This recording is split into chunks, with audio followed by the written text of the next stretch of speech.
Es el turno de Pablo Marsili.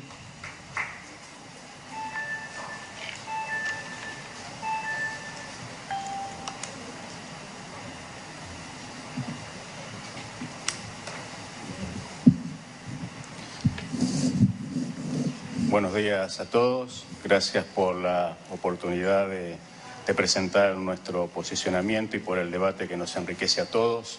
Decir en primer lugar que acercarse a la problemática del aborto implica tener una visión amplia y diversa que permita analizar la imbrincada malla de aspectos que se cruzan de manera primaria, toda vez que no es posible soslayar ninguno de los problemas científicos, bioéticos, sociales, educacionales, económicos, éticos y religiosos que forman parte de la complejidad del tema que se está analizando. El derecho a la vida es el primer y más esencial derecho sin el cual ningún otro es posible o viable. Nuestro sistema jurídico y particularmente nuestras normas fundamentales, la Constitución Nacional, los tratados internacionales asimilados a nuestra legislación a partir de la reforma de 1994 y especialmente lo reglado en el artículo 75, incisos 22 y 23, del cual me permito citar, legislar y promover medidas de acción positiva que garanticen la igualdad real de oportunidades y de trato y el pleno gozo y ejercicio de derechos reconocidos por esta Constitución y por los tratados internacionales. Decir en esta mañana que todo ser humano es persona. Lo establece la Declaración Universal de Derechos Humanos en su artículo 6, el Pacto Internacional de Derechos Civiles y Políticos en su artículo 16, la Declaración Americana de los Derechos y Deberes del Hombre en sus artículos 1 y 17 y la Convención Americana de Derechos Humanos en su artículo 1.2. Que por otra parte, puntualmente, la Ley 23.849, al aprobar la Convención sobre los Derechos del Niño, la hizo Ley Suprema de la Nación y establece en su artículo 2 que con relación al artículo 1 de la Convención sobre los Derechos del Niño, la República Argentina declara que el mismo debe interpretarse en el sentido que se entiende por niño todo ser humano desde el momento de su concepción y hasta los 18 años de edad. Por ende, ninguna norma del Congreso puede alterar el contenido de la Constitución en cuanto protege a la persona humana desde la concepción y su correspondiente derecho a la vida garantizado palmariamente por la Constitución y los tratados internacionales de conformidad a lo establecido en el artículo 28 de nuestra ley fundamental. El bien protegido es el resguardo de la inviolabilidad de cada vida humana desde la concepción, desde el embrión unicelular, hoy además con innegable evidencia científica. Los doctores Moore y Persaud, autores de uno de los libros más usados en embriología humana en la actualidad, Development Human, afirman: el desarrollo humano comienza en la fertilización, que la vida humana es un proceso continuo, gradual y coordinado que se inicia inmediatamente después de que un ocito humano es fecundado por un espermatozoide humano, que determina que el cigoto sea considerado un ser vivo unicelular genéticamente humano y con capacidad de acción espontánea e inmanente. Es una verdad biológica científicamente comprobable. Es en ese sentido que también es dable señalar que afirma tajantemente Javier Bach, doctor en Ciencias Biológicas de la Universidad de Navarra, citando que los datos científicos de todas las disciplinas sobre el inicio de la vida son unánimes, sin que exista un solo dato discrepante en la genética, inmunología, bioquímica, embriología, citología o fisiología, como para hacer dudar sobre cuándo comienza la vida de un nuevo individuo.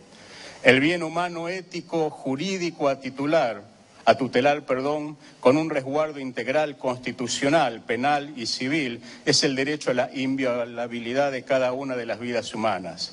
Reafirmando lo señalado, nos recuerda Néstor Sagüés que el derecho a la vida se trata en el derecho constitucional fundante y personalísimo de manera esencial y cita varios artículos constitucionales que no vienen al caso.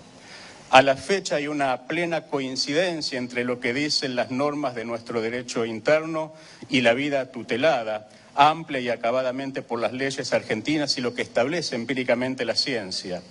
A tal fin, sentencia la prestigiosa Academia Nacional de Medicina de la República Argentina, creada el 9 de abril de 1822 por Bernardino Rivadavia, que el niño por nacer científica y biológicamente es un ser humano cuya existencia comienza al momento de su concepción desde el punto de vista jurídico, es un sujeto de derecho como lo reconoce la Constitución Nacional, los tratados internacionales anexos y los distintos códigos nacionales y provinciales. Vale decir, de hecho, que el actual texto de jura de los médicos cuando se reciben expresan entre varias consideraciones, particularmente juráis tener absoluto respeto por la vida humana desde el instante mismo de su concepción. Cuando la vida se convierte en un recurso, la sociedad pierde parámetros objetivos. Ya no se garantiza la igualdad fundamental de todos y la convivencia queda sometida a la regla del más fuerte o librada al antojo de algún sector. Podemos afirmar que nuestro marco jurídico vigente viene a proteger el bien más preciado, el de la vida humana. El embrión tiene todo lo necesario y suficiente para desarrollarse, como escuchamos esta mañana, y un ADN genéticamente diferente del padre y de la madre. De hecho, en base a ese mismo ADN, nuestra huella biológica que nos acompañará toda la vida e incluso después de muertos, tomamos decisiones jurídicas trascendentes. Sin embargo, pretendemos desconocer el mismo estando en el vientre materno.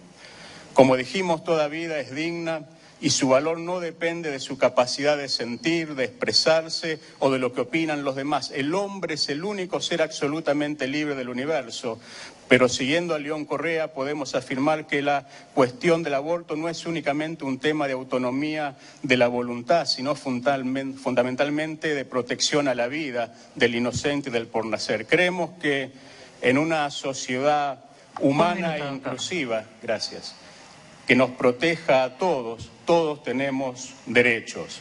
Y eso significa particularmente que hay dos falacias que queremos destacar en esta mañana. La primera, que hablar de interrupción voluntaria es un eufemismo. Solo se puede interrumpir algo que se puede volver a recuperar o restablecer a su estado original.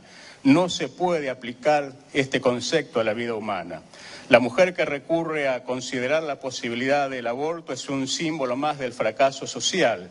No supimos brindarle la debida contención, educación, atención, no la acompañamos en las situaciones incluso de violencia que siempre son traumáticas, pero repetimos, la muerte no puede ser la única vida o la única vía de solución.